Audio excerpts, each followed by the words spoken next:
Hello student, आज हम physical chemistry का सबसे इम्पोर्टेंट चैप्टर जिसका नाम है इलेक्ट्रोकेमिस्ट्री स्टार्ट करने जा रहे हैं।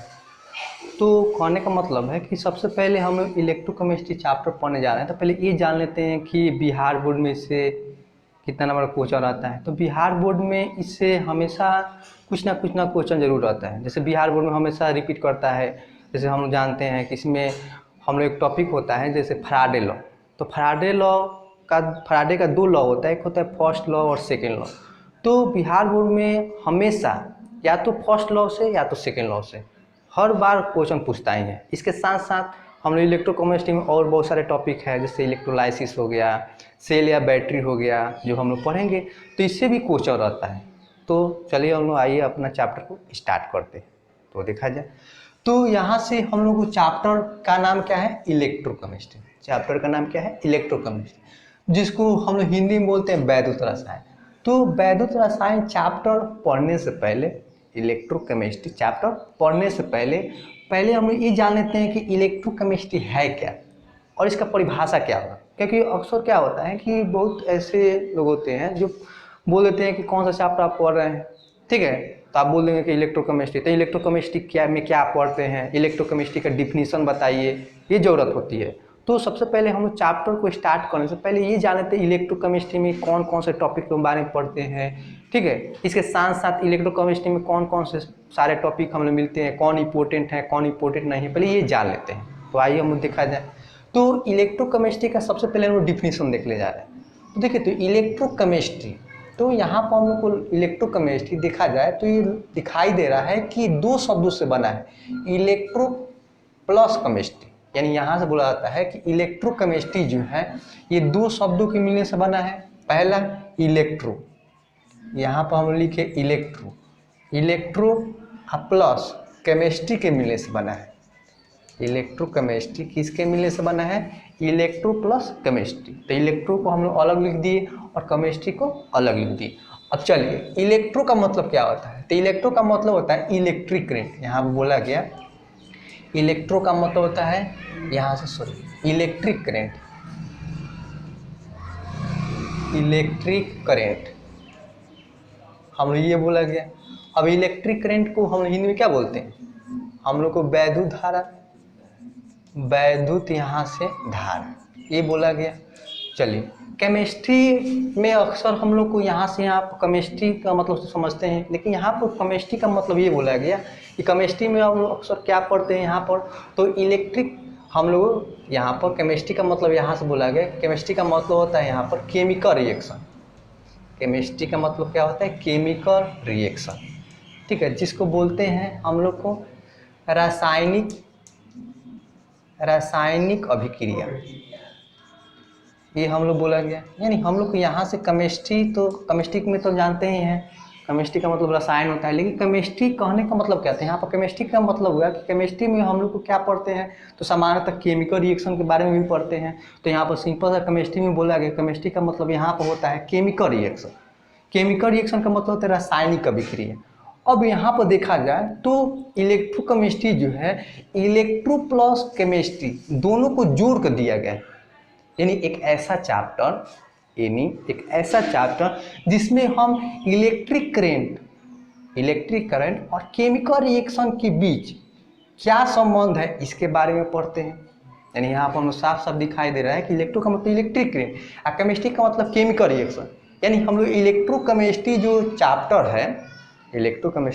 चैप्टर है ये इलेक्ट्रिक करंट और केमिकल रिएक्शन को जोड़ कर दिया गया है। यानी एक ऐसा चैप्टर जिसमें इलेक्ट्रिक करंट अर्थात विद्युत धारा तथा केमिकल रिएक्शन अर्थात रासायनिक अभिक्रियाओं के बीच संबंधों के बारे में पढ़ते हैं। अब इलेक्ट्रिक करंट, अब यहाँ पर हम बोले कि इलेक्ट्रिक करंट तथा केमिकल रिएक्शन के बीच संबंधों के बारे में पढ़ते हैं। संबंध करने का मतलब क्या हुआ, तो संबंध करने का मतलब हुआ कि एक ऐसा चैप्टर जिसमें इलेक्ट्रिक करंट और केमिकल रिएक्शन के बीच में क्या संबंध है, तो संबंध करने का मतलब हुआ कि हम लोग को यहाँ से बोला जाता है कि जैसे हम लोग बोले तो संबंध यहाँ पर करने का मतलब हुआ कि विद्युत धारा और रासायनिक अभिक्रिया के बीच में क्या रिलेशन है। तो रिलेशन कहने का मतलब क्या हुआ? तो रिलेशन कहने का मतलब हुआ कि अक्सर हम लोग जानते हैं, क्या जानते हैं, जैसे एग्जाम्पल से समझें तो हम लोग जानते हैं कि इलेक्ट्रिक करंट के द्वारा भी हम लोग को केमिकल रिएक्शन होता है। इलेक्ट्रिक करंट के द्वारा क्या होता है? Chemical reaction. जैसे हम जानते हैं, जैसे हम लोग क्या होता है, जैसे हम लोग H2O हम लोग ले जो कि लिक्विड स्टेट में, कौन सा अवस्था में? लिक्विड अवस्था में। और इसमें क्या करें कि हम लोग करेंट सप्लाई करें, तो हम लोग करंट सप्लाई करते हैं तो बोला जाता है कि हम लोग करंट सप्लाई करते हैं जब H2 में, तो उस केस में क्या होता है कि H2A टूट जाता है, H2 गैस, और यहाँ से O2 गैस में टूट जाता है। यानी कहने का मतलब है कि हम लोग को यहाँ पर साफ साफ दिखाई दे रहा है कि इलेक्ट्रिक करंट के द्वारा क्या हो रहा है, तो केमिकल रिएक्शन हुआ। यानी H2O में हम लोग को इलेक्ट्रिक करंट जब प्रवाहित किए तो उस केस में क्या हुआ कि H2O में केमिकल रिएक्शन हुआ, और उस केमिकल रिएक्शन के कारण क्या हुआ कि जो H2O जो है वे अलग अलग पार्ट में टूट गया, अर्थात हाइड्रोजन क्या हो गया? अलग हो गया, और ऑक्सीजन क्या हो गया? अलग हो गया। ये हम लोग को दिखाई दे रहा है। अब वही हम लोग को H2O अगर ले रहे हैं, H2O जो कि लिक्विड अवस्था में, और उसको क्या करें हम लोग? हीट कर दें। क्या कर दें हम लोग? हीट। तो जब H2O को जब हीट करते हैं तो उसमें कोई परिवर्तन नहीं होता है।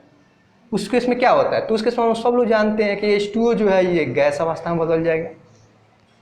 कौन सा अवस्था में बदल जाए? गैस अवस्था में। तो यहाँ पर हमें साफ सा बदलाव दिखाई दे रहा है कि जब H2O गर्म किए तो वाष्प अवस्था में बदल जा रहा है।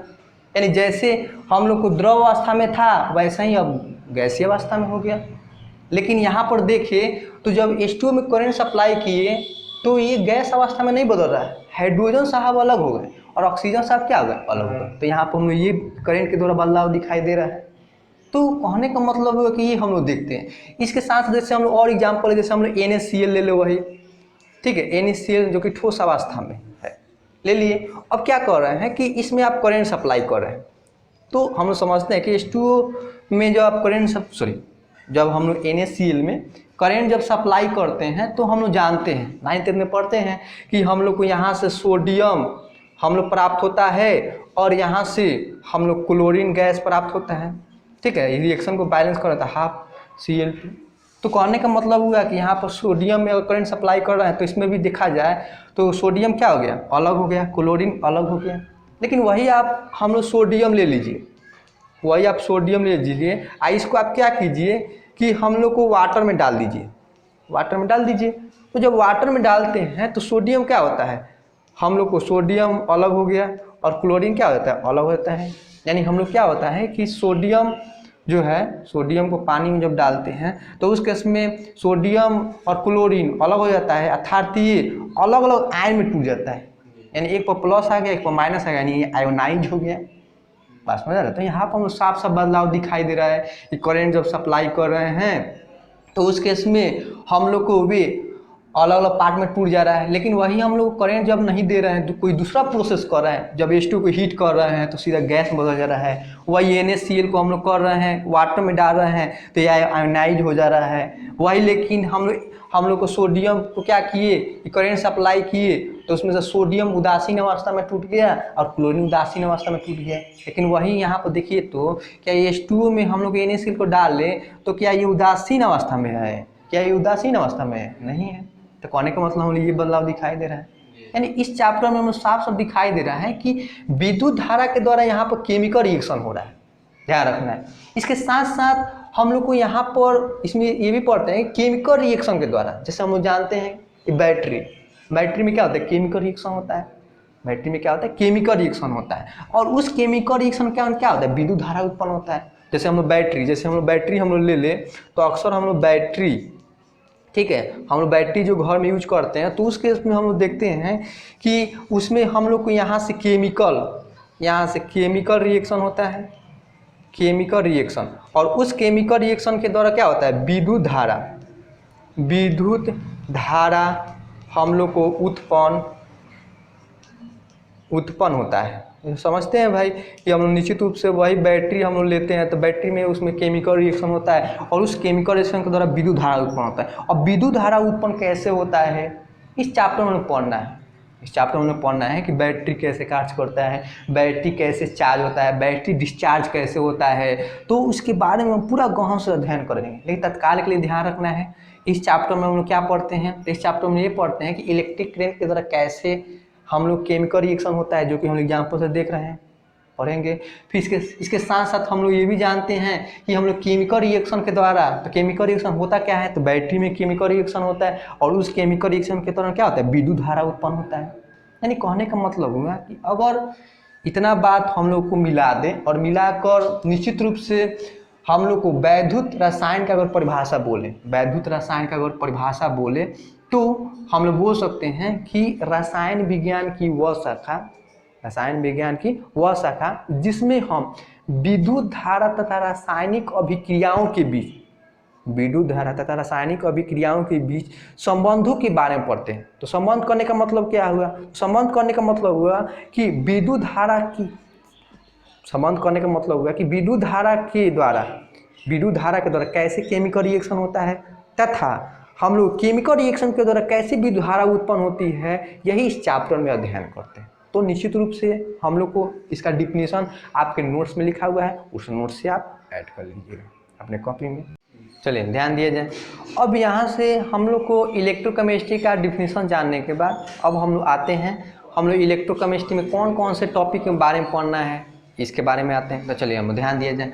तो यहाँ से हम लोग को इलेक्ट्रोकेमिस्ट्री, यहाँ से हम लोग लिखे इलेक्ट्रोकेमिस्ट्री, इलेक्ट्रोकेमिस्ट्री।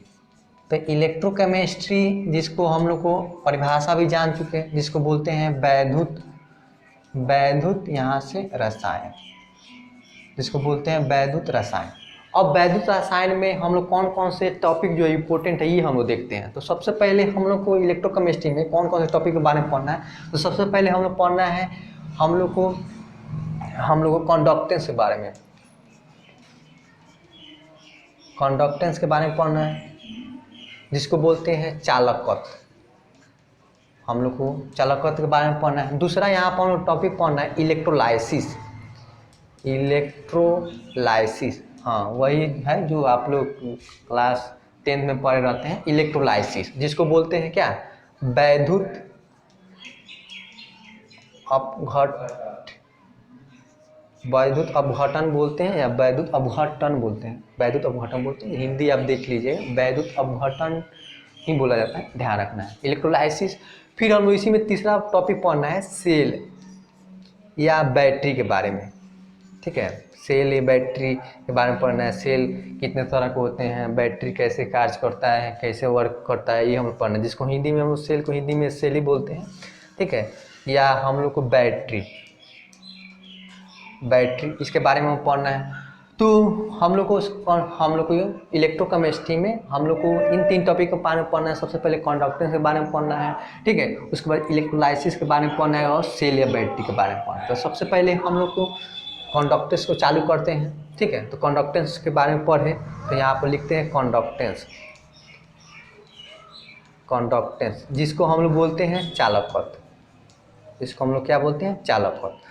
तो हम लोग चालकत्व पढ़ने से पहले कुछ यहाँ पर बेसिक पॉइंट देख ले रहे हैं, क्योंकि हम लोग को यूज पड़ता है बेसिक हम लोग पॉइंट देख ले रहे हैं। तो बेसिक में सबसे पहले हम लोग पढ़ाता है यहाँ पर कंडक्टर। कंडक्टर क्या है जो पहले से जानते हैं, जिसको हम हिंदी में क्या बोलते हैं, चालक। यानी यहाँ से हम लोग को क्या कर रहे हैं, कंडक्टेंस पढ़ाने से पहले, चालकत्व पढ़ाने से पहले कुछ बेसिक टर्म पढ़ा रहा था। क्या बेसिक टर्म, तो यहाँ से बेसिक में सबसे पहले पढ़ा रहा है कंडक्टर के बारे में, चालक के बारे में। तो चालक क्या है, तो चालक के बारे में हम लोग पहले से जानते हैं कि वैसे पदार्थ जिसमें हम लोग को विद्युत धारा का प्रवाह होता है उसे हम लोग क्या कहते हैं, चालक। सब लोग जानते हैं चालक का एग्जाम्पल कि हम लोग को जो लोहा होता है ये भी चालक होता है, एल्युमिनियम, कॉपर यूज भी करते हैं। तो हम लोग चालक के डिफिनीशन बोल ले तो सिंपल सा बोल सकते हैं कि वैसे पदार्थ जिसमें विद्युत धारा का प्रवाह होता है उसे हम लोग क्या कहते हैं, चालक कहते हैं। या बोल सकते हैं वैसे पदार्थ जो विद्युत धारा का प्रवाह कराते हैं अपने अंदर से, तो वैसे पदार्थ को हम लोग क्या कहते हैं, चालक कहते हैं। अब चालक के बारे में जानते हैं कि चालक जो होता है हम लोग 2 तरह का होता है। एक होता है हम लोग को पहला, हम लोग को इलेक्ट्रॉनिक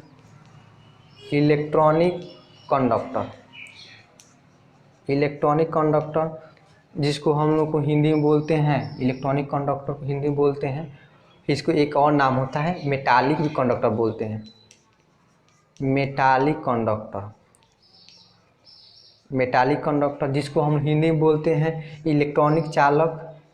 इलेक्ट्रॉनिक चालक को हिंदी में इलेक्ट्रॉनिक कंडक्टर बोला जाता है, इलेक्ट्रॉनिक चालक। अब मेटालिक को आप तो जानते ही हैं, क्या बोलते हैं, धात्विक। धात्विक यहाँ से धात्विक चालक, ये हम लोग बोला गया। चालक दो तरह का होता है, हम लोग को पहला बोला गया इलेक्ट्रॉनिक कंडक्टर या इसी को मेटालिक कंडक्टर कहते हैं। चलिए दूसरा हम लोग को यहाँ से ये बोला गया हम लोग को इलेक्ट्रोलाइटिक कंडक्टर।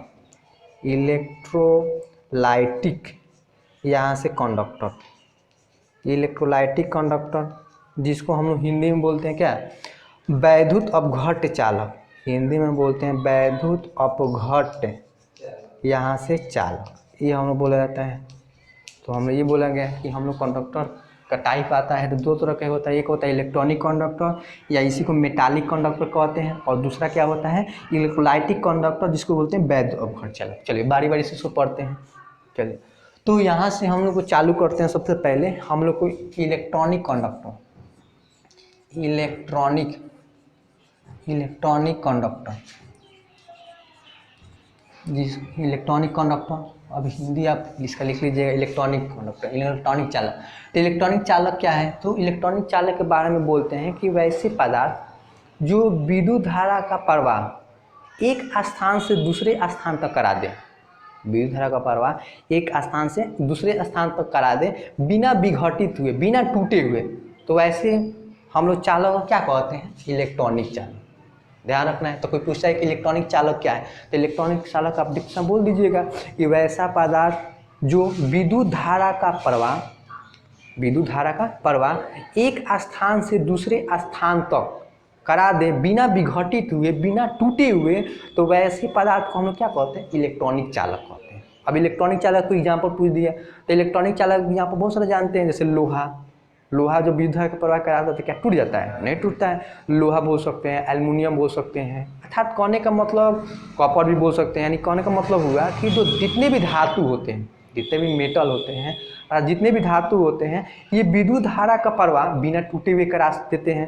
अर्थात बोल सकते हैं कि जितने भी मेटल होंगे, जितने भी धातु होंगे, ये इलेक्ट्रॉनिक चालक एग्जाम्पल होंगे। इसके साथ साथ कुछ नॉन मेटल भी होते हैं। नॉन मेटल में ग्रेफाइट, ब्लैक फास्फोरस, पहले तो जानते हैं कि ये अपवाद में आते हैं, क्योंकि हम जानते हैं कि ग्रेफाइट और ब्लैक फास्फोरस जो है नॉन मेटल है। तो नॉन मेटल रहने के बावजूद भी और धातु रहने के बावजूद भी ये धातु जैसे कार्य करता है। तो धातु के जैसे कार्य करता है तो ये अपवाद में आता है, क्योंकि हम बोला जाता है कि अधातु जो होते विद्युत धारा का प्रवाह नहीं करा सकते हैं, लेकिन धातु में भी ये दोनों हैं, ग्रेफाइट और ब्लैक फास्फोरस, जो विद्युत धारा का प्रवाह कराते हैं। तो विद्युत धारा का प्रवाह कराते हैं, अर्थात बोल सकते हैं कि हम लोग निश्चित रूप से इलेक्ट्रॉनिक कंडक्टर का एग्जाम्पल हो सकते हैं। क्यों भाई, क्योंकि निश्चित रूप से हम लोग को ये विद्युत धारा का प्रवाह कराते हैं तो बिना टूटे हुए कराते हैं, तो बिना टूटे हुए कराते हैं तो निश्चित रूप से इसके एग्जाम्पल हो सकते हैं। तो इलेक्ट्रॉनिक कंडक्टर के एग्जाम्पल में हम लोग को बोला जाता है, एग्जाम्पल अगर बोले तो इलेक्ट्रॉनिक कंडक्टर के एग्जाम्पल में आता है मेटल्स। जितने भी मेटल होते हैं, मेटल्स में हम लोग क्या बोल सकते हैं, जैसे हम लोग को एग्जाम्पल बोले तो आयरन बोल सकते हैं, एल्युमिनियम बोल सकते हैं, कॉपर बोल सकते हैं, बहुत सारा बोल सकते हैं, जितने भी मेटल होंगे हो सकते हैं। इसके साथ साथ एंड या हम लोग नॉन मेटल में भी हम बोल सकते हैं, यहाँ पर नॉन मेटल, सॉम नॉन मेटल, सॉम यहाँ से नॉन मेटल, कुछ अधातु में हम लोग कौन से अधातु, ठीक है, तो सॉम नॉन मेटल में हम बोल सकते हैं हम लोग को ग्रेफाइट बोल सकते हैं, या ब्लैक फास्फोरस, ब्लैक यहाँ से फास्फोरस, ब्लैक फास्फोरस बोल सकते हैं। तो ये बात ध्यान रखना है, तो ये हम लोग को ध्यान रखना है। इसके साथ साथ दूसरा बात हम लोग ये भी ध्यान रखना है कि हम लोग को इलेक्ट्रॉनिक कंडक्टर जो होते हैं, इलेक्ट्रॉनिक कंडक्टर जो होते हैं, ये विद्युत धारा का प्रवाह बिना टूटे हुए कराते हैं।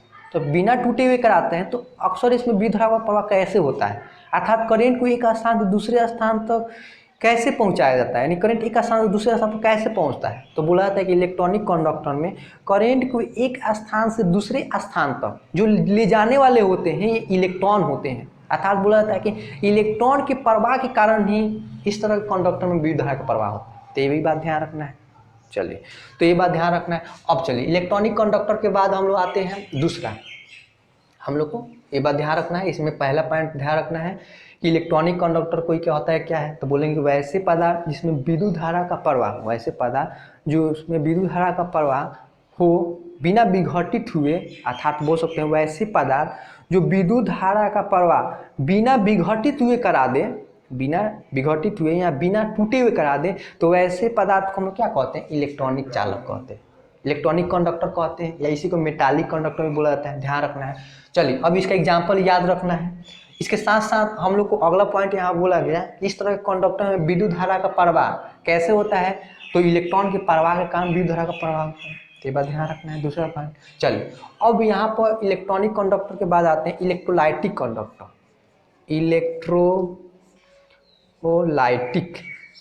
इलेक्ट्रोलाइटिक कंडक्टर के बारे में पढ़ते हैं।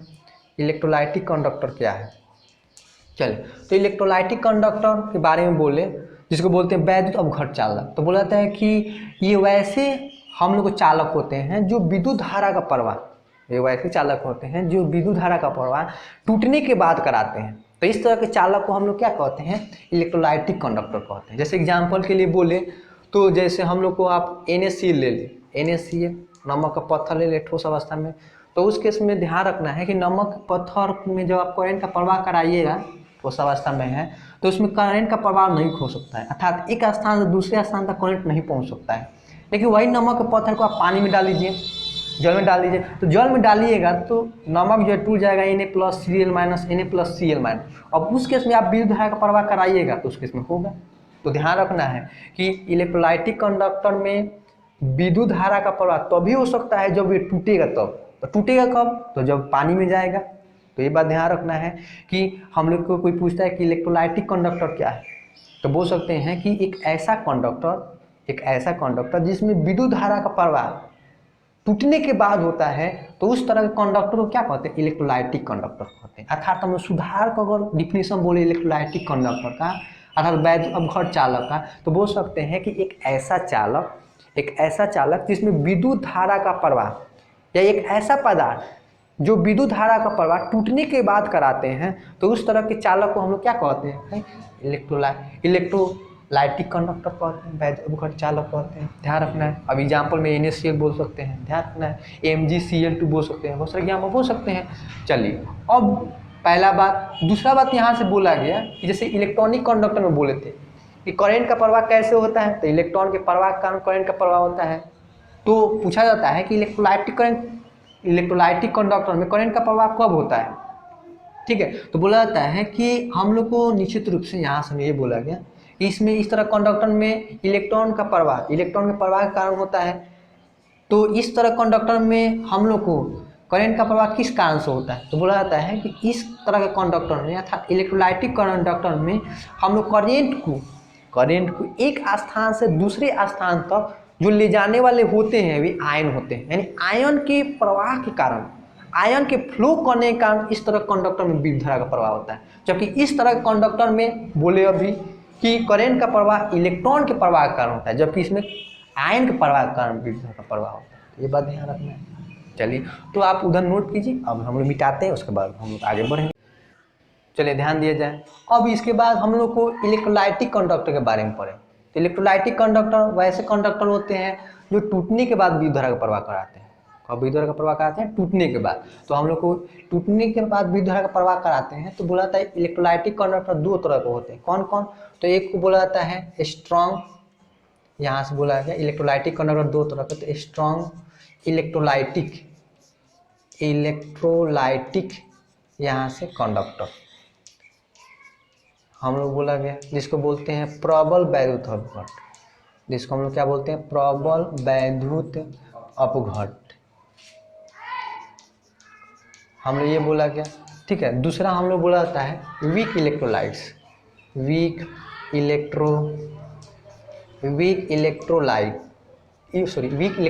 कंडक्टर, जिसको बोलते हैं हम लोग को दुर्बल वैद्युत अपघट, जिसको हम लोग क्या बोलते हैं?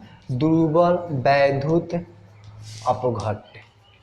तो यहाँ से हम लोग ये बोला गया कि वैद्युत अपघट जो होता है, तो वैद्युत अपघट करने का मतलब जो टूटने के बाद विद्युत धारा का प्रवाह करा है, तो ये दो तरह के होते हैं। एक होता है स्ट्रॉन्ग इलेक्ट्रोलाइटिक कंडक्टर और दूसरे को बोलते हैं वीक इलेक्ट्रोलाइटिक कंडक्टर। तो सबसे पहले पढ़ते हैं स्ट्रॉन्ग इलेक्ट्रोलाइटिक कंडक्टर। प्रबल वैद्युत अपघट क्या है? तो प्रबल वैद्युत अपघट के बारे में बोलते हैं कि ये वैसे वैद्युत अपघट होते हैं प्रबल वैद्युत अपघट वैसे वैद्युत अपघट होते हैं जो हम लोग को निश्चित रूप से बोला जाता है कि कोई पूछे कि स्ट्रॉन्ग इलेक्ट्रोलाइट्स क्या है बताइए, तो स्ट्रॉन्ग इलेक्ट्रोलाइट के बारे में बोला गया कि वैसे वैद्युत अपघट जो जल में जाने के बाद पूर्णतः आयन में टूट जाए, पूर्णतः आयन में क्या हो जाए, टूट जाए, या पूर्णतः आयन में विघटित हो जाए, तो उस तरह के हम लोग कंडक्टर, उस तरह कंडक्टर को क्या कहते हैं, स्ट्रॉन्ग इलेक्ट्रिक कंडक्टर। तो हम लोग को कोई पूछता है कि स्ट्रॉन्ग इलेक्ट्रिक कंडक्टर का परिभाषा बताइए, यानी प्रबल वैद्युत अपघट क्या है, तो प्रबल वैद्युत अपघट के बारे में बोलें कि वह ऐसा पदार्थ तो जल में जाने के बाद पूर्ण रूप से आयन में टूट जाते हैं, तो उस तरह के कंडक्टर को क्या कहते हैं, प्रबल वैद्युत अपघट कहते हैं। उस तरह कंडक्टर को क्या कहते हैं, प्रबल वैद्युत अपघट अर्थात स्ट्रॉन्ग इलेक्ट्रिक कंडक्टर बोलते हैं, ध्यान रखना है। चलिए अब स्ट्रॉन्ग इलेक्ट्रिक कंडक्टर का एग्जाम्पल कोई पूछे तो स्ट्रॉन्ग इलेक्ट्रिक कंडक्टर के बारे में हम लोग बोल सकते हैं एग्जाम्पल में, जैसे हम लोग स्ट्रॉन्ग, यहाँ से स्ट्रॉन्ग, यहाँ से साल्ट, सॉरी स्ट्रॉन्ग साल्ट नहीं, पहले स्ट्रॉन्ग हम लोग को एसिड देखते हैं, स्ट्रॉन्ग एसिड।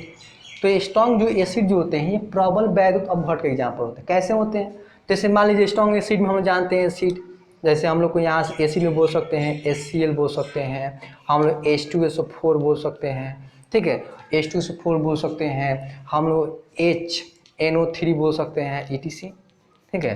तो जो भी स्ट्रॉन्ग एसिड जो होते हैं प्रबल वैद्युत अपघट के एग्जाम्पल होते हैं। तो प्रबल वैद्युत अपघट के एग्जाम्पल क्यों होते हैं स्ट्रॉन्ग एसिड, तो बोला जाता है कि स्ट्रॉन्ग एसिड आप लिए हैं, जैसे मान लीजिए कि आप HCl लिए हैं, जब इसको आप जल में डालिएगा तो जल में डालने के बाद क्या होता है कि टूट जाता है H+ Cl-, ठीक है। हम लोग को निश्चित रूप से बोला जाता है H2SO4, तो H2SO4 को भी आप जल में डालिएगा तो ये भी टूट जाएगा, हम लोग 2H+ और हम लोग SO4 पर 2-। अब सर आप ये कैसे तोड़ दे रहे हो, समझ में नहीं आ रहा है।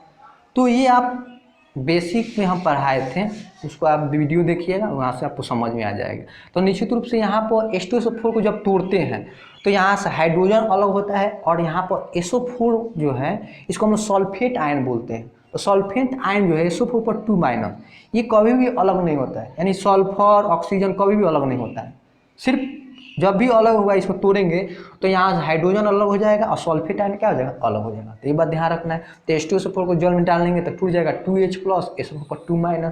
तो ऐसा ही आप जानते हैं कि HNO3 जो कि नाइट्रिक अम्ल है, जब इसको हम डालते हैं, ठीक है, जल में तो ये भी टूट जाता है H+, हम लोग को NO3 यहाँ से माइनस। तो कहने का मतलब हुआ कि हम लोग HCl और H2SO4 HNO3 ये स्ट्रॉन्ग एसिड है। तो स्ट्रॉन्ग एसिड है तो ये हम लोग प्रबल वैद्युत अपघट के एग्जाम्पल कैसे हैं, तो ये बात ध्यान रखना है कि प्रबल एग्जाम्पल इसलिए हैं कि जल में जब भी डालिएगा स्ट्रॉन्ग एसिड को तो जल में जाने का पूर्णतः आयन में टूट जाते हैं। पूर्णतः आयन में टूटने का मतलब क्या हुआ, तो अभी हम लोग डिफिनेशन बोले हैं कि वैसे वैद्युत अपघट जो जल में जाने का पूर्णतः आयन में टूट जाए। तो पूर्णतः आयन में टूटने का मतलब क्या हुआ, तो पूर्णतः आयन में टूटने का मतलब हुआ कि आप HCl आप जितना लिए हैं अगर जल में डालते हैं तो जल में डालने के बाद अगर सबका सब आयन में टूट रहा है, इसका मतलब प्रबल वैद्युत अपघट का एग्जाम्पल होगा। तो जो भी ध्यान रखना है, जो भी हम लोग को स्ट्रॉन्ग एसिड जो होते हैं, जो भी स्ट्रॉन्ग एसिड होते हैं उनको आप जल में डालिएगा तो जल में डालने के बाद क्या होता है कि उसकी जितनी मात्रा होती है सबका सब जल में जाने के बाद आयन में टूट जाता है। तो सबका सब आयन में टूट जा रहा है, यानी पूर्णतः वियोजित हो जा रहा है अर्थात पूर्णतः टूट जा रहा है। तो ये प्रबल वैद्युत अपघट का एग्जाम्पल बोल सकते हैं, ध्यान रखना है। चलिए प्रबल वैद्युत अपघट का एग्जाम्पल ये भी बोल सकते हैं। इसके साथ साथ प्रबल वैद्युत अपघट के एग्जाम्पल में हम लोग यहाँ से स्ट्रॉन्ग बेस भी आता है। स्ट्रॉन्ग जो बेस होते हैं ये भी हम लोग को ध्यान रखना है कि स्ट्रॉन्ग लाइट एग्जाम्पल होते हैं। चलो स्ट्रॉन्ग बेस में बोल सकते हैं हम लोग को CaOH का होल 2 बोल सकते हैं, हम लोग MgOH का होल 2 बोल सकते हैं, ठीक है। स्ट्रॉन्ग ये भी बेस होता है, आप पढ़े क्लास 10th में बेस कैसा है, ये क्यों बेस होते हैं, CaOH का होल 2 क्यों बेस है, MgOH का होल 2 ये कैसे बेस है, आप पहले से पढ़े रहते हैं। इसके साथ साथ हम लोग देखा जाता है एग्जाम्पल में बहुत सारा बोल सकते हैं, ठीक है। हम लोग को NaOH बोल सकते हैं, ठीक है, हम लोग ये सब बोल सकते हैं ETC। तो ये जितने भी हम लोग को एग्जाम्पल यहाँ पर लिखे हैं ये सब स्ट्रॉन्ग बेस के एग्जाम्पल है। और स्ट्रॉन्ग जो बेस जो होते हैं निश्चित रूप से ये ध्यान रखना है कि ये भी प्रबल वैद्युत अपघट के एग्जाम्पल है। तो क्यों होते हैं, तो इसको आप जल में डालिएगा, स्ट्रॉन्ग बेस को जब आप जल में डालिएगा तो क्या होगा, ये भी पूर्णतः आयन में टूटेगा। जैसे कैल्शियम है, कैल्शियम हाइड्रोक्साइड यानी COH का होल 2, जब इसको आप जल में डालेंगे तो जल में डालने के बाद पूर्णतः आयन में टूटेगा, यानी ये टूट जाएगा Ca2+, हम लोग 2OH माइनस, अर्थात इसका जितना मात्रा होगा सब का सब जल में टूट जाएगा जाने के बाद। वैसा ही हम लोग को मैग्नीशियम MgOH का होल 2, जब इसको आप जल में डालिएगा तो जल में डालने के बाद ये भी क्या होता है, पूर्णतः आयन में टूट जाएगा। अर्थात पूर्णतः आयन में टूटने का मतलब क्या, जितना इसका मात्रा है सब जल में जाने के बाद टूटेगा, Mg2+, हम लोग 2OH माइनस, ये बोल सकते हैं, ध्यान रखना है। इसके साथ साथ हम लोग इस एग्जाम्पल में हम लोग स्ट्रॉन्ग एसिड आता है, स्ट्रॉन्ग इलेक्ट्रोलाइटिक कंडक्टर एग्जाम्पल में। इसके साथ साथ स्ट्रॉन्ग बेस जो होते हैं भी स्ट्रॉन्ग इलेक्ट्रोलाइटिक कंडक्टर एग्जाम्पल होते हैं। इसके साथ साथ हम लोग स्ट्रॉन्ग जो साल्ट जो होते हैं, स्ट्रॉन्ग साल्ट, ये भी ध्यान रखना है कि प्रबल वैद्युत का एग्जाम्पल होता है। कैसे, जैसे हम लोग स्ट्रॉन्ग साल्ट में हम लोग जैसे जानते हैं कि NaCl ये भी स्ट्रॉन्ग साल्ट होता है, नहीं होता है, NaCl, हम लोग KCl ETC बहुत सारा एग्जाम्पल बोल सकते हैं। तो NaCl KCl इसको भी आप जल में डालिए, तो NaCl को जल में डालिएगा तो ये भी पूर्णतः आयन में टूट जाएगा, यानी टूटेगा Na+, यहाँ से Cl माइनस। आप KCl को जल में डालिए तो KCl को भी जब जल में डालेंगे तो इसकी जितनी मात्रा है ये सब टूट जाएगा, K+, यहाँ पर Cl माइनस। यानी कहने का मतलब ये जितने भी होते हैं strong acid, strong base salt, ये सभी जल में जाने के बाद क्या होते हैं, आयन में क्या होते हैं, टूट जाते हैं। तो आयन में टूट जाते हैं तो ये प्रबल वैद्युत का एग्जाम्पल होगी। चलिए अब इसके बाद आते हैं वीक इलेक्ट्रोलाइट्स के बाद, तो इसको नोट कीजिए। इसके बाद हम लोग आते हैं, प्रबल वैद्युत पढ़ चुके हैं, अब आते हैं दुर्बल वैद्युत। तो दुर्बल वैद्युत क्या है, तो प्रबल वैद्युत के बारे में क्या बोले हैं, यानी स्ट्रॉन्ग इलेक्ट्रोलाइटिक कंडक्टर के बारे में क्या है बोले हैं कि वैसे कंडक्टर जो जल में जाने के बाद, स्ट्रॉन्ग इलेक्ट्रोलाइटिक के बारे में बोले हैं कि वैसे हम लोग को वैसे पदार्थ जो जल में जाने के बाद पूर्णतः आयन में टूट जाते हैं, पूर्णतः आयन में वियोजित हो जाते हैं, तो उसे हम प्रबल वैद्युत कहते हैं। अब कोई कुछ तो कहता है दुर्बल वैद्युत क्या है, तो जस्ट इसका उल्टा कि वैसे पदार्थ जो जल में जाने के बाद पूर्णतः आयन में नहीं टूटे, तो पूर्णतः आयन में नहीं टूटे तो उसको हम बोलते हैं आंशिक रूप से टूटते। पूर्णतः आयन में नहीं, तो इसका मतलब कैसे टूटे, आंशिक रूप से। तो बोला गया कि वैसे वैद्युत जो जल में जाने के बाद आंशिक रूप से आयन में टूटे, आंशिक रूप से आयन में वियोजित हो, तो वैसे हम लोग पदार्थ को क्या कहेंगे, दुर्बल वैद्युत कहेंगे, उसे हम लोग क्या कहेंगे, दुर्बल वैद्युत। तो ये बात ध्यान रखना है कि इसको वीक इलेक्ट्रोलाइटिक कंडक्टर भी बोलते हैं, या इसी को हम लोग कहीं कहीं बुक में लिखा रहता है वीक इलेक्ट्रोलाइटिक। आप लोगों को कन्फ्यूजिंग होता है कि सर यहाँ पे लिखे हैं वीक इलेक्ट्रोलाइटिक कंडक्टर, तो इसका हिंदी होना चाहिए हम लोग दुर्बल वैद्युत अपघट्य चालक, ऐसा होना चाहिए। लेकिन यहाँ पे हिंदी हम लोग लिख रहे हैं दुर्बल वैद्युत अपघट्य।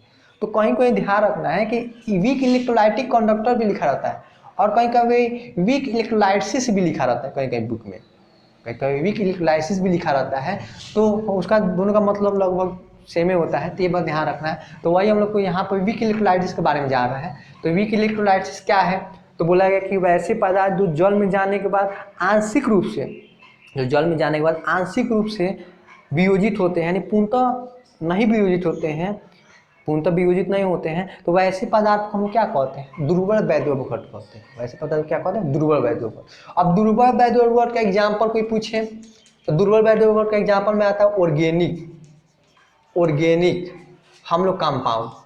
ऑर्गेनिक कंपाउंड कहने का मतलब हुआ कि सामान्यतः जो कार्बन हाइड्रोजन से बने हुए जो कंपाउंड होते हैं वही हम लोग को ध्यान रखना है कि वीक इलेक्ट्रोलाइट्स के एग्जाम्पल होते हैं। क्यों, क्योंकि उनको आप जल में डालेंगे, जैसे हम लोग वीक ऑर्गेनिक कंपाउंड CH3COH लिए, ये हो गया हम लोग को। जैसे हम लोग को यहाँ पर ले लिए CH3C11O सिंगल बॉन्ड CH3, ये बोल दिए। इसके साथ साथ हम लोग को और एग्जाम्पल CH3C11O यहाँ पर H।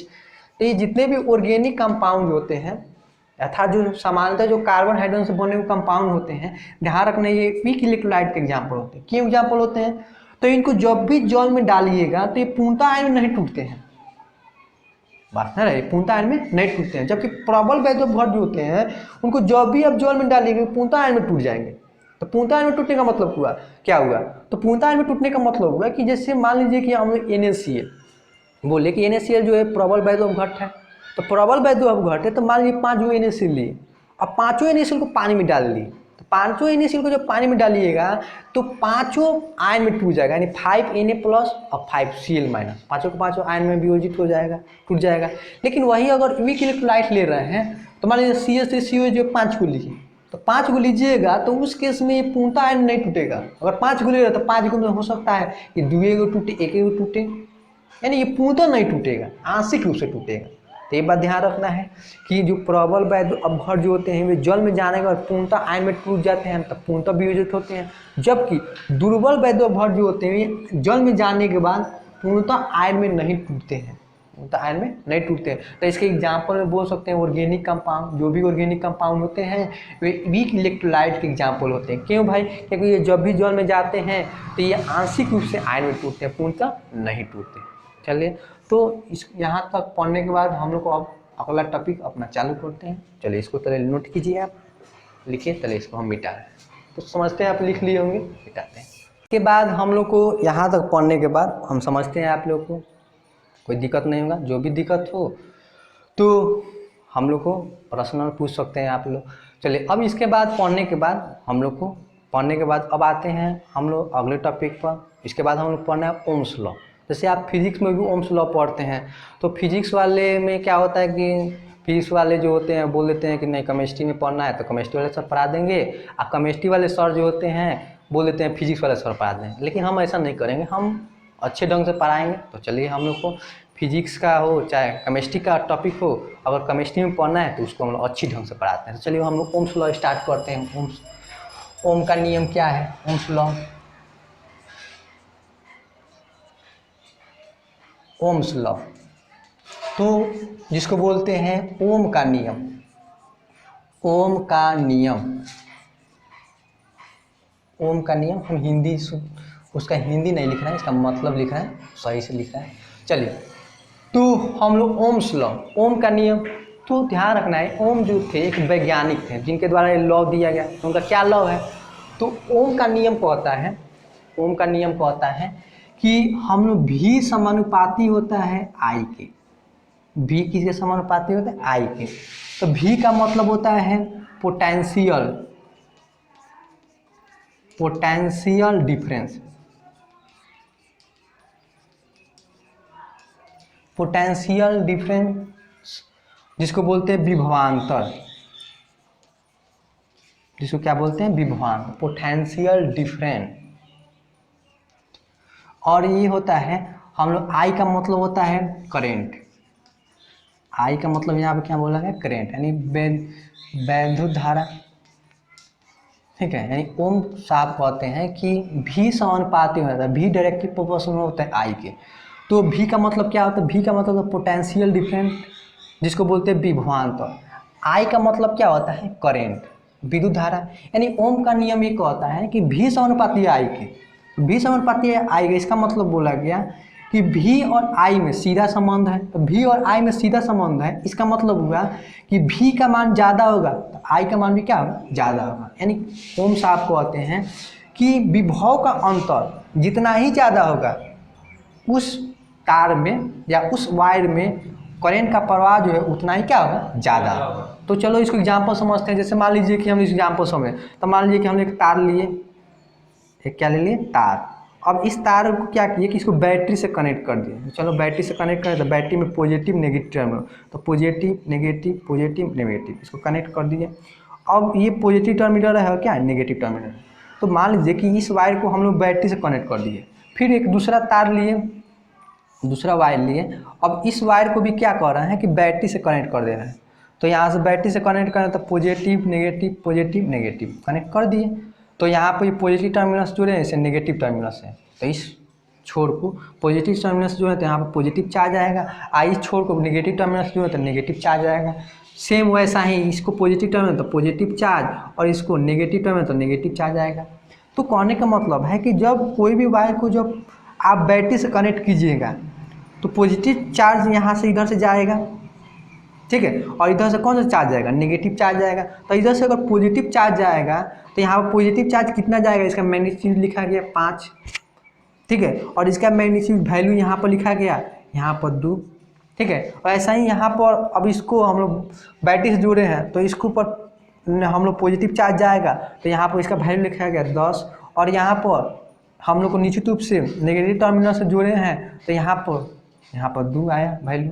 यानी कहने का मतलब होगा कि जब भी कोई भी तार को आप बैटरी से जोड़िएगा तो पॉजिटिव चार्ज से जोड़िएगा तो पॉजिटिव चार्ज इधर से जाएगा, तो पॉजिटिव चार्ज का वैल्यू यहाँ पर 5 वोल्ट आ गया, मान लीजिए 5 वोल्ट है, और इधर से नेगेटिव चार्ज से जोड़े तो नेगेटिव चार्ज यहाँ पर -2 वोल्ट आ गया। ठीक है, सेम वैसा ही इधर हम लोग को पॉजिटिव टर्मिनल से जुड़े हैं तो यहाँ पर हम लोग 10 वोल्ट और यहाँ पर 2 वोल्ट आ गया। चलिए अब पोटेंशियल डिफरेंस निकालते हैं। पोटेंशियल डिफरेंस को शॉर्टकट में पीडी बोलते हैं। क्या बोलते हैं? पीडी। तो पोटेंशियल डिफरेंस निकालते हैं। अब समझ में नहीं आ रहा है सर कि आप ये कैसे 5 वोल्ट 2 वोल्ट लिख दिए। तो ये चीज़ जो है ये फिजिक्स का टर्म है। आप फिजिक्स वाले सर से पूछिएगा कि सर बैटरी से जोड़ते हैं तो कैसे पॉजिटिव चार्ज नेगेटिव चार्ज आता है, ये कैसे 5 वोल्ट आ गया, कैसे 2 वोल्ट आ गया, अर्थात बैटरी से आप पॉजिटिव टर्मिनल से, तो ये तो समझ रहे हैं सर कि पॉजिटिव टर्मिनल से जोड़े तो पॉजिटिव चार्ज यहाँ पर आएगा, नेगेटिव चार्ज आएगा, लेकिन यहाँ पर वैल्यू कैसे आ रहा है, ठीक है। ये फिजिक्स वाले जो होते हैं वे सही से आपको बता देंगे। वैसा ही यहाँ पे वो वैसा ही है, तो उनसे आप पूछिएगा तो सही से बता देंगे। लेकिन हम लोग को उतना पढ़ना नहीं है, तो आप यहाँ पर उतना ही ध्यान रखिए कि जब पॉजिटिव टर्मिनल से जोड़ेंगे तो पॉजिटिव चार्ज आएगा और नेगेटिव टर्मिनल से जोड़े तो नेगेटिव चार्ज आएगा। और ये कैसे पॉजिटिव नेगेटिव इतना वैल्यू आता है ये फिजिक्स वाले सर बताएंगे। तो चलिए अब पोटेंशियल डिफरेंस निकालते हैं। तो potential difference high potential low potential, तो हम लोग पोटेंशियल डिफरेंस निकालें तो उस केस में 5 वोल्ट और -2 वोल्ट, तो उस केस में यहाँ पर लिखे तो पोटेंशियल डिफरेंस कितना आएगा? 3 वोल्ट आएगा। ठीक है, वैसा ही यहाँ पर हम लिखें तो यहाँ पर पोटेंशियल डिफरेंस निकालें, विभव का अंतर निकालें तो यहाँ पर 10 वोल्ट, ठीक है, और minus high potential minus low potential. इस माइनस का मतलब होता है कि यहाँ पर नेगेटिव चार्ज जा रहा है, ये नहीं कि सर यहाँ पर नेगेटिव आइए नेगेटिव पॉजिटिव हो जाएगा, वो नहीं। यहाँ पर नेगेटिव का मतलब होता है नेगेटिव चार्ज जा रहा है, और यहाँ पॉजिटिव का मतलब क्या होता है? पॉजिटिव चार्ज है, ध्यान रखना। तो यहाँ पर 10 वोल्ट और यहाँ पर 2 वोल्ट, तो यहाँ पर कितना वोल्ट आएगा? 8 वोल्ट आएगा। तो देखिए, तो यहाँ पर विभव का अंतर इस वायर में 3 वोल्ट आ गया, और यहाँ पर विभव का अंतर कितना है? 8 वोल्ट आ गया। तो उस केस में अगर इसमें विद्युत धारा अगर I1 प्रवाहित कर रहे हैं और इसमें I2 प्रवाहित कर रहे हैं, तो यहाँ से ओम का नियम कहता है कि I2 जो होगा ये हम लोग ज़्यादा होगा I1 से। क्यों? क्योंकि ओम साहब सीधा सीधी बोलते हैं कि विभव का अंतर जितना ही ज़्यादा होगा, विभव का अंतर जितना ही ज़्यादा होगा उस तार में विद्युत धारा का प्रवाह उतना ही ज़्यादा होगा। तो विभव का अंतर यहाँ पर कम है तो विद्युत धारा का प्रवाह भी कम होगा, और यहाँ पर विभव का अंतर ज़्यादा है तो विद्युत धारा का प्रवाह जो इस तार में क्या होगा? उतना ही ज़्यादा। तो ये बात समझते हैं। चलिए अब आगे बढ़ते हैं। अब इसी को हम लोग को समझें तो यहाँ पर लिखे तो यहाँ पर लिखे भी समानुपाती होता है I के। तो ये बात समझ गए कि विभव का अंतर जितना ही ज़्यादा होगा उस तार में विद्युत धारा का प्रवाह जो होगा उतना ही क्या होगा? ज़्यादा होगा। चलिए अब समानुपाती का चिन्ह हटाते हैं। समानुपाती का जब चिन्ह हटाते हैं तो एक कांस्टेंट वैल्यू दिया जाता है, तो कांस्टेंट वैल्यू लिखा गया और यहाँ पे लिखा गया RI, यहाँ पे ये लिखा गया। अब R का मतलब क्या होता है? तो R का मतलब सब लोग जानते हैं, प्रतिरोध। R का मतलब क्या होता है? प्रतिरोध, जानते हैं। चलिए, तो R का मतलब प्रतिरोध होता है। तो मान लीजिए कि यहाँ पर समानुपाती का चिन्ह हटाकर R क्यों लिखा गया? समानुपाती का चिन्ह हटाकर बराबर जब देते हैं तो यहाँ पर R क्यों लिखते हैं? तो R का मतलब प्रतिरोध होता है। तो यहाँ प्रतिरोध क्यों दिया गया? तो प्रतिरोध इसलिए दिया जाता है कि मान लीजिए कोई भी वायर में विद्युत धारा का प्रवाह हो रहा है, कोई भी अगर तार में विद्युत धारा का प्रवाह हो रहा है तो कोई भी तार का निर्माण छोटे छोटे कणों के मिलने से होता है। अब ये छोटे छोटे कण क्या होते हैं? एटम होते हैं। और एटम में क्या होता है? न्यूक्लियस। तो एटम में न्यूक्लियस होता है। तो मान लीजिए कि यहाँ पर न्यूक्लियस है, यहाँ पर न्यूक्लियस है, इसमें बहुत सारा न्यूक्लियस होगा एटम का। तो न्यूक्लियस है तो हम लोग जानते हैं कि कोई भी अगर मेटल वायर लिए, जैसे मान लीजिए कि मेटल तार है, मेटल का वायर है, ये मेटल, ये भी मेटल का वायर लिए है, तो हम जानते हैं कि मेटल का अगर तार लिए हैं तो मेटल के तार में हम लोग करंट का प्रवाह क्यों होता है? क्योंकि उसमें फ्री इलेक्ट्रॉन होता है। उस फ्री इलेक्ट्रॉन के घूमने के कारण इसमें विद्युत धारा का प्रवाह होता है। तो विद्युत धारा का प्रवाह होता है। तो मान लीजिए कि यहाँ पर कोई इलेक्ट्रॉन यहाँ से चला, इलेक्ट्रॉन यहाँ पर घूम रहा है, तो इलेक्ट्रॉन घूम रहा है तो यहाँ से इससे आकर न्यूक्लियस टकराएगा। तो न्यूक्लियस टकराएगा तो इसमें प्रतिरोध उत्पन्न होगा। तो प्रतिरोध उत्पन्न होगा तो वही हम लोग R का मतलब प्रतिरोध होता है। तो यहाँ पर ये बात ध्यान रखना है कि यहाँ पर कोई पूछ दे यहाँ से कि हम लोग को R का मतलब क्या होता है? तो R का मतलब होता है प्रतिरोध। अब यहाँ प्रतिरोध ओम साहब क्यों लगा दिए? तो प्रतिरोध ओम साहब इसलिए लगा दिए क्योंकि ओम साहब बोलते हैं कि कोई भी अगर तार है, कोई भी तार है और उस तार में कोई विद्युत धारा का प्रवाह हो रहा है, इलेक्ट्रॉन फ्लो कर रहा है, तो इलेक्ट्रॉन के फ्लो में जो उसमें न्यूक्लियस होंगे वे रुकावट डालेंगे, प्रतिरोध डालेंगे, इसलिए यहाँ पर आर लगा दिए। बात समझ में आ रहा है? तो ये बात ध्यान रखना है। चलिए अब यहाँ से भी, तो भी का हम लोग को अब यूनिट की बात करते हैं, सबकी यूनिट की बात करते हैं, सबका इकाई क्या होगा। तो जैसे भी का मतलब होता है विभवांतर, विभवांतर का इकाई क्या होता है, वोल्ट, पहले से भी जानते हैं, ठीक है, जिसको हम लोग भी से दर्शाते हैं।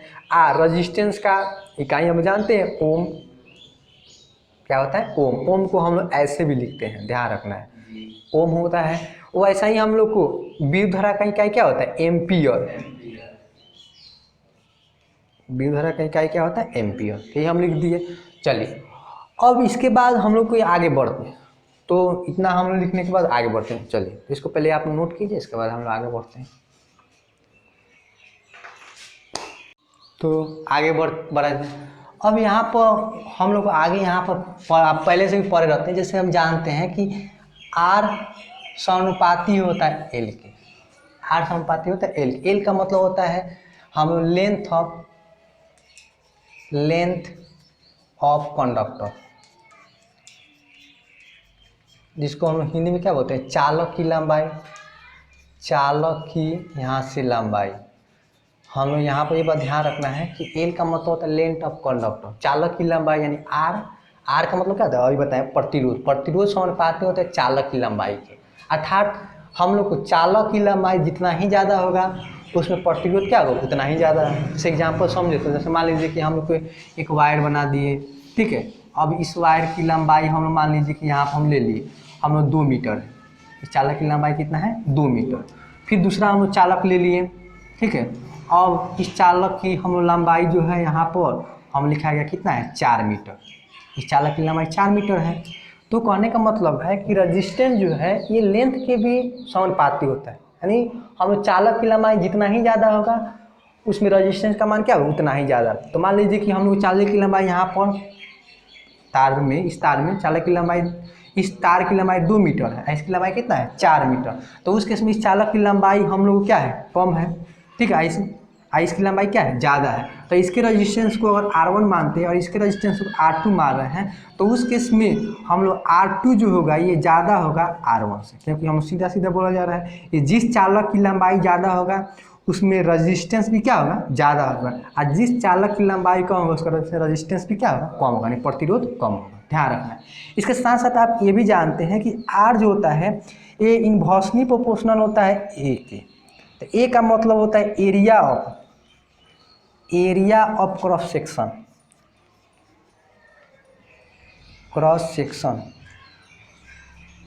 Area of cross section. Area of cross section का मतलब होता है, जो आप पढ़ रहे होते हैं, अनुप्रस्थ काट का क्षेत्रफल, अनुप्रस्थ काट का क्षेत्रफल,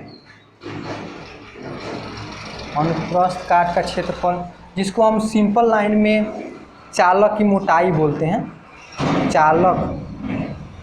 चालक की मोटाई बोलते हैं, जिसको हम लोग को सिंपल लाइन में क्या बोलते हैं, चालक की मोटाई। अनुप्रस्थ काट का क्षेत्रफल बोलिए, ये चालक की मोटाई बोलते हैं। तो यहाँ पर क्या बोला गया कि रेजिस्टेंस जो है ये हम लोग एरिया ऑफ चालक की मोटाई के व्युत्क्रमानुपाती है, अर्थात कहने का मतलब है कि प्रतिरोध और चालक की मोटाई में कैसा संबंध है, उल्टा। अर्थात बोला गया कि अगर निश्चित रूप से अगर एरिया ऑफ क्रॉस सेक्शन ज़्यादा होगा, एरिया ऑफ क्रॉस सेक्शन ज़्यादा होगा अर्थात चालक की मोटाई ज़्यादा होगा, तो उस केस में रेजिस्टेंस क्या होगा, कम होगा। लेकिन वही अगर चालक की मोटाई कम होगा तो उस केस में क्या होगा, रेजिस्टेंस क्या होगा, ज़्यादा। तो ये बात ध्यान रखना है कि हम लोग को रेजिस्टेंस और चालक की हम लोग मोटाई में अर्थात उसका अनुप्रस्थ काट के क्षेत्रफल में उल्टा संबंध है। इसका मतलब हुआ कि अगर चालक की मोटाई ज़्यादा तो रेजिस्टेंस क्या होगा, कम, अगर चालक की मोटाई कम तो रेजिस्टेंस क्या हो जाएगा, ज़्यादा। तो ये बात ध्यान रखना है। इन्वर्सली का मतलब ये होता है कि दोनों में उल्टा संबंध, एक का मान ज़्यादा तो दूसरा का मान क्या होगा, कम होगा। चलिए अब यहाँ से इसी बात को समझते हैं कि हम लोग को रेजिस्टेंस और लेंथ ऑफ कंडक्टर में उल्टा संबंध है। इसका कहने का मतलब क्या हुआ, तो इसका कहने का मतलब अभी बोले यहाँ पर कि चालक की मोटाई ज़्यादा होगा तो रेजिस्टेंस क्या होगा, कम होगा। तो ये हम लोग बोले। अब इसी को एग्जाम्पल समझते हैं। तो एग्जाम्पल समझे तो मान लीजिए कि हमने एक चालक ले लिए, ठीक है, एक चालक ले लिए अब इस चालक की हम लोग को यहाँ पर ऐसा चालक ले लिया गया, ठीक है। अब ऐसा चालक है, फिर हम लोग को एक ऐसा ही चालक ले लिया जिसकी दोनों की लंबाई सेम है लेकिन मोटाई हम लोग ज़्यादा है, ठीक है, मोटाई यहाँ पर ज़्यादा है, ठीक है। तो यहाँ पर कौन चालक एक ले लिए, या दूसरा चालक ले लिए। अब उस केस में यहाँ पर इसका अनुप्रस्थ काट का क्षेत्रफल हम लोग को ये है जिसको हम लोग A1 मान रहे हैं, और इसका अनुप्रस्थ काट का क्षेत्रफल क्या है हम लोग का ये है जिसको हम लोग A2 मान रहे हैं। ये हम लोग को इसी को बोलते हैं चालक की मोटाई, या इसी को क्या बोलते हैं अनुप्रस्थ काट का क्षेत्रफल। तो इस चालक के लिए देखा जाए तो अनुप्रस्थ काट की मोटाई जो है यहाँ पर, अनुप्रस्थ काट की मोटाई यहाँ पर कम है और इसका अनुप्रस्थ काट की मोटाई क्या है, ज़्यादा है। तो इसके अनुप्रस्थ काट का क्षेत्रफल को अर्थात चालक की मोटाई को A1 मान लिए और इसको क्या मान लिए, A2 मान लिए। तो यहाँ पर साफ साफ दिखाई दे रहा है कि A2 जो है ये ज़्यादा है A1 से। तो A2 अगर ज़्यादा है तो चालक की मोटाई ज़्यादा है, तो चालक की अगर मोटाई ज़्यादा तो रेजिस्टेंस क्या होगा, कम होगा। तो उस केस में यहाँ पर बोले तो इसमें अगर हम लोग को इसमें हम विधरा अगर हम लोग इसके रेजिस्टेंस को अगर R1 मान रहे हैं और इसके रेजिस्टेंस को R2 मान रहे हैं, तो उस केस में यहाँ बोल सकते हैं कि इस चालक की मोटाई ज़्यादा, तो चालक की मोटाई अगर ज़्यादा तो उस केस में रेजिस्टेंस क्या होगा, कम होगा। यानी बोल सकते हैं कि R2 जो होगा ये कम होगा R1 से। समझते हैं, तो ये बात भी हमें ध्यान रखना है। चलिए अब उस केस में इसको इक्वेशन 1 मान ले रहे हैं, इसको हम लोग क्या मान रहे हैं, इक्वेशन 1, और इसको इक्वेशन 2 मान ले रहे हैं, ठीक है। अब इक्वेशन 2 मान ली, अब यहाँ पे लिख रहे हैं कंबाइनिंग हम लोग को इक्वेशन 1 एंड 2 दोनों को कंबाइन करना है। अब दोनों को अब कंबाइन करें तो उस केस में हम लोग को दिखाई दे रहा है कि हम लोग को इसके दोनों तरफ यहाँ भी R यहाँ भी R, तो एक तरफ जब समान तो दूसरा तरफ भी क्या कर सकते हैं, समान कर सकते हैं। लिख सकते हैं R समानुपाती हो जाएगा L बाई यहाँ से L बाई 1, ठीक है। एक तरफ जब समान है दूसरी तरफ बराबर कर सकते हैं ना, तो यहाँ बराबर कर दी। चलिए अब समानुपाती का चिन्ह हटाएंगे तो R बराबर लिख सकते हैं हम लोग यहाँ पर रो लिखा गया, रो L बाई A, ठीक है। अब इसको हम लोग क्या बोलते हैं, इसको बोलते हैं रो, क्या बोलते हैं, रो RHO, रो।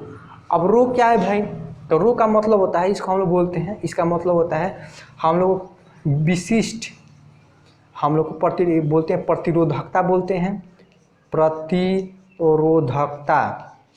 प्रतिरोधकता या विशिष्ट प्रतिरोध बोलते हैं। क्या बोलते हैं, प्रतिरोधकता। रो को क्या बोला जाता है, प्रतिरोधकता, या इसी को बोलते हैं विशिष्ट, क्या बोलते हैं, विशिष्ट प्रतिरोध।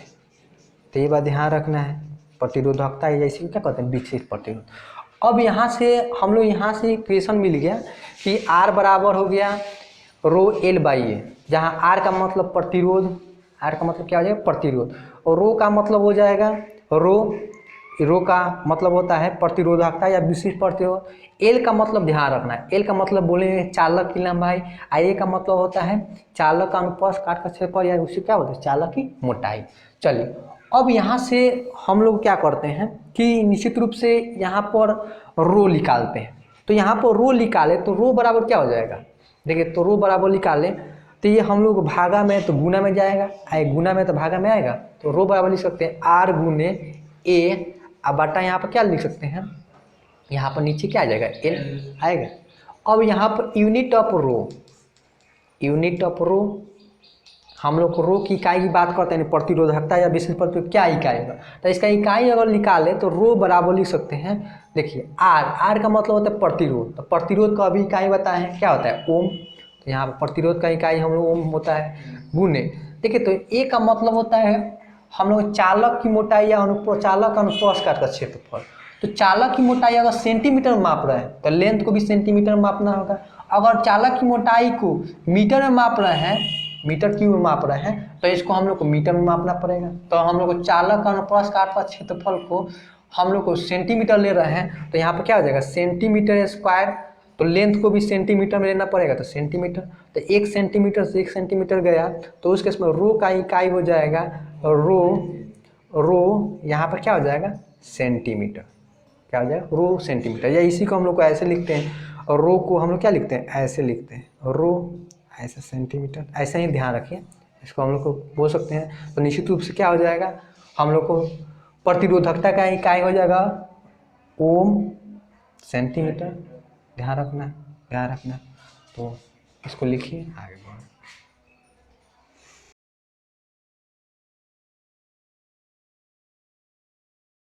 अब यहाँ से जैसे अभी इक्वेशन हम क्या लिखे, तो अभी हमने इक्वेशन ये लिखा गया कि R बराबर क्या होता है, रो, हमें L बाई ए होता है।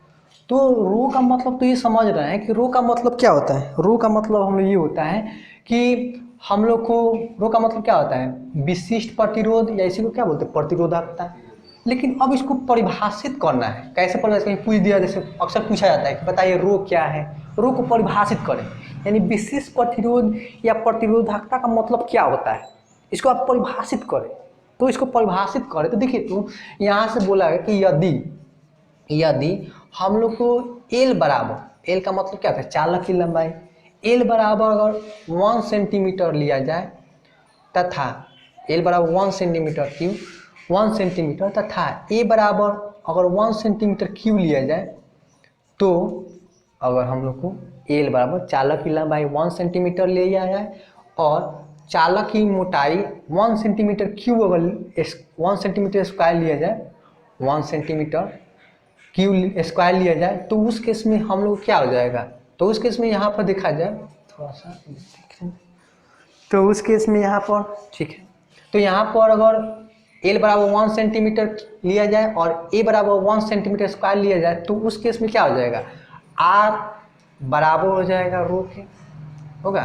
तो आर बराबर हो जाएगा रो के, यानी कहने का मतलब क्या होगा कि चालक की लंबाई हम लोग कितना ले रहे हैं, तो मान लीजिए चालक की लंबाई 1 सेंटीमीटर क्यूब, सॉरी 1 सेंटीमीटर, कितना ले रहे हैं 1 सेंटीमीटर, तो मान लीजिए चालक ले इसकी लंबाई है 1 सेंटीमीटर। अब इसकी मोटाई कितना है, तो इसी को मोटाई या इसी को अनुप्रस्थ काट का क्षेत्रफल यानी ए बोलते हैं। तो ए हम लोग कितना ले रहे हैं, 1 सेंटीमीटर स्क्वायर ले रहे हैं। तो उस केस में हम लोग को रजिस्टेंस जो है, प्रतिरोध जो है, ये रो के बराबर आ रहा है, यानी विशिष्ट प्रतिरोध या प्रतिरोधक बराबर आ रहा है, तो बराबर आ रहा है, अर्थात यहाँ से अब रो को, प्रतिरोधकता या विशिष्ट प्रतिरोध को परिभाषित कर सकते हैं। कैसे परिभाषित करेंगे, तो बोल सकते हैं कि 1 सेंटीमीटर क्यूब, सॉरी 1 सेंटीमीटर लंबाई तथा 1 सेंटीमीटर स्क्वायर अनुप्रस्थ काट वाले चालक के द्वारा, अनुप्रस्थ काट वाले चालक के द्वारा विद्युत धारा प्रवाह कर रहे हैं, इसमें विद्युत धारा प्रवाह कर रहे हैं, विद्युत धारा प्रवाह कीजिएगा तो विद्युत धारा का प्रवाह होगा। इसके साथ साथ इसके में हम लोग जो न्यूक्लियस होंगे उसके द्वारा प्रतिरोध भी उत्पन्न किया जाएगा, अर्थात इलेक्ट्रॉन के प्रवाह में हम लोग रुकावट भी डाला जाएगा, जिसको हम लोग प्रतिरोध बोलेंगे। तो वही बोला गया, अर्थात हम लोग को रो को परिभाषित किया गया। तो रो परिभाषित कैसे हो रहा है, तो साफ साफ समझ में आ रहा है कि जब हम लोग को चालक की लंबाई 1 सेंटीमीटर और उसकी मोटाई 1 सेंटीमीटर स्क्वायर ले रहे हैं, तो उस केस में हम लोग को प्रतिरोधकता या विशेष प्रतिरोध हम लोग प्रतिरोध के बराबर आ रहा है, अर्थात यहाँ से बोल सकते हैं कि 1 सेंटीमीटर लंबाई तथा 1 सेंटीमीटर स्क्वायर अनुप्रस्थ काट वाले चालक के द्वारा, अनुप्रस्थ काट वाले चालक के द्वारा विद्युत धारा के प्रवाह में जो प्रतिरोध उत्पन्न किया जाता है, उसी प्रतिरोध को क्या कहते हैं, विशेष प्रतिरोध या प्रतिरोधकता। तो यहाँ से विशेष प्रतिरोध या प्रतिरोधकता परिभाषित हो गया। तो एक पहले तरह से, चलिए इसी को हम लोग ऐसे परिभाषित कर सकते हैं। मान लीजिए कि यहाँ पर हम लोग जैसे पढ़ते हैं, दूसरे तरह से परिभाषित करें, जैसे वॉल्यूम बराबर होता है एरिया गुने क्या होता है, लेंथ। वॉल्यूम बराबर एरिया गुने लेंथ होता है। देखिए तो यहाँ पर लंबाई और एरिया को चाहे तो हम लोग वॉल्यूम में कन्वर्ट कर सकते हैं ना, ठीक है। तो हम लोग को वॉल्यूम बराबर होता है एरिया गुने लेंथ, यानी आयतन बराबर क्षेत्रफल गुने क्या होता है, लेंथ। तो हम लोग क्या कर रहे हैं कि एरिया और लेंथ को गुना कर उसको आयतन बदल दे रहे हैं। तो देखिए तो यहाँ पर एरिया कितना है, तो 1 सेंटीमीटर स्क्वायर, और लेंथ कितना है 1 सेंटीमीटर की। तो उस केस में यहाँ से वॉल्यूम जो होगा, ठीक है, चालक का, वे कितना हो जाएगा 1 सेंटीमीटर क्यूब होगा। तो उस केस में 1 सेंटीमीटर क्यूब होगा। तो वॉल्यूम के टर्म में इसी बात को बोले तो बोल सकते हैं कि 1 सेंटीमीटर क्यूब, 1 सेंटीमीटर की। अब इसको क्या किए, एरिया और लेंथ को वॉल्यूम में कन्वर्ट कर दिए। तो एरिया और लेंथ को गुना करके वॉल्यूम में कन्वर्ट कर दिया, तो अब वॉल्यूम के टर्म में इसको परिभाषित कर सकते हैं। तो कैसे, तो बोलेंगे 1 सेंटीमीटर क्यूब आयतन वाले, 1 सेंटीमीटर क्यूब आयतन वाले चालक के द्वारा विद्युत धारा के प्रवाह में जो प्रतिरोध उत्पन्न किया जाएगा उसी प्रतिरोध तो क्या कहेंगे भाई, हम लोग विशिष्ट प्रतिरोध या प्रतिरोध रखते हैं, यानी दूसरे तरफ से भी परिभाषित कर सकते हैं। फिर इसी को तीसरी तरह से परिभाषित करना चाहे तो हम लोग तीसरी तरह से in case of in form of हम लोग सॉल्यूशन के फॉर्म में भी बोल सकते हैं, यानी बिलियन के फॉर्म में भी बोल सकते हैं। कैसे, तो मान लीजिए कि बिलियन का आयतन कितना है, मान लीजिए बर्तन लिए, अब इस बिलियन का में बिलियन है तो इस बिलियन का हम लोग वॉल्यूम कितना है 1 सेंटीमीटर क्यूब, तो यहाँ पर लिख दिए वॉल्यूम जो है 1 सेंटीमीटर क्यूब। अब मान लीजिए कोई भी अगर बिलियन लिए हैं तो उसमें विद्युत धारा का प्रवाह कब होगा, जब उसमें हम लोग आयन हो, अर्थात आयन के साथ साथ वाटर हो प्लस उसमें आयन हो, तो आयन में हम लोग मान लीजिए NaCl ले लिए। अब NaCl जब जल में जाता है तो अभी बोले कि टूटता है Na प्लस और यहाँ पर Cl माइनस, तो इसमें हम लोग को Na प्लस यानी पॉजिटिव नेगेटिव आयन सब होंगे, ठीक है। तो यहाँ पर हम लोग आयन को दर्शा दिए। तो ये बात ध्यान रखना है, कोई भी हम लोग को बिलियन है और बिलियन का आयतन 1 सेंटीमीटर, तो बिलियन में विद्युत धारा का प्रवाह तभी हो सकता है जब उसमें आयन हो, और आयन जो हो वे निश्चित रूप से हम लोग एक दूसरे से अलग होना चाहिए, एक दूसरे से अलग है तब उसमें हम लोग को विद्युत धारा का प्रवाह होगा। तो उस केस में विद्युत धारा का प्रवाह होगा तो उस केस में यहाँ पर करंट दीजिए, तो करंट दीजिएगा तो उसमें हम लोग विद्युत धारा फ्लो करेगा, ठीक है।